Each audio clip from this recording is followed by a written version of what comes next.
Newsnight Desk, DD India. All right, time now for all the news related to the COVID-19 pandemic in India. The HRD ministry has issued guidelines to states and union territories regarding education of migrant workers' children who have returned home during the COVID-19 pandemic. The ministry has asked to ensure that their names are not struck off the school rolls. The states have also been asked to prepare a database of children who have left the local area for their homes in other states or other parts of the same state. Indian Railways has created post-COVID coach to ensure safety of passengers. The rail coach factory in Kapurthala has developed and designed the coaches.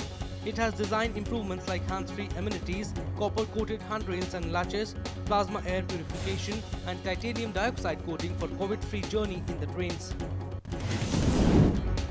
Bihar government has announced complete lockdown in the state from July 16 to 31st. Deputy Chief Minister Sushil Kumar Modi has announced the decision after a spike in coronavirus cases in the state. Essential services, however, will be exempted during the lockdown. In Punjab, travellers coming to the state for less than 72 hours will now be exempted from the mandatory 14 days home quarantine. The decision has also been taken to provide concession to facilitate students wishing to come for examinations or business travellers whose stay in the state is less than 72 hours from the time of their arrival. However, they only need to submit a formal undertaking at the border checkpost.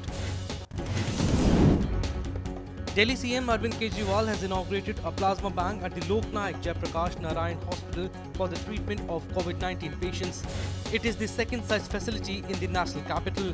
The Chief Minister said that plasma therapy is really helpful in saving lives in this disease. COVID-19 patients can donate their plasma after 14 days of their recovery by following proper medical instructions. A low-cost COVID-19 testing kit developed by Indian Institute of Technology in Delhi is ready to be launched on Wednesday. According to the Institute Director, IIT Delhi is the first academic institute to develop a COVID-19 testing method, while it gave non-exclusive open license to companies for commercializing the test but with a price rider. Indo-Tibetan Border Police has conducted yoga classes for coronavirus patients at Sardar Patel COVID Care Center and Hospital in Delhi.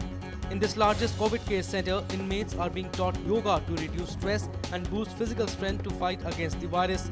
ITBP has also released helpline number for ITBP call center at the facility. Those who can't maintain social distancing at home or any help related to admission at the COVID care center can contact on the helpline number 011 266 555 47. A resident of Bidar district in Karnataka, Dr. Allama Prabhu, has taken up a unique task of distributing masks as prasad at temple premises every day. He says that the district is also witnessing huge surge in positive cases and it is the responsibility to ensure safety. He distributes about 1,000 masks as prasad every day in the temple premises. All right, moving on, the Union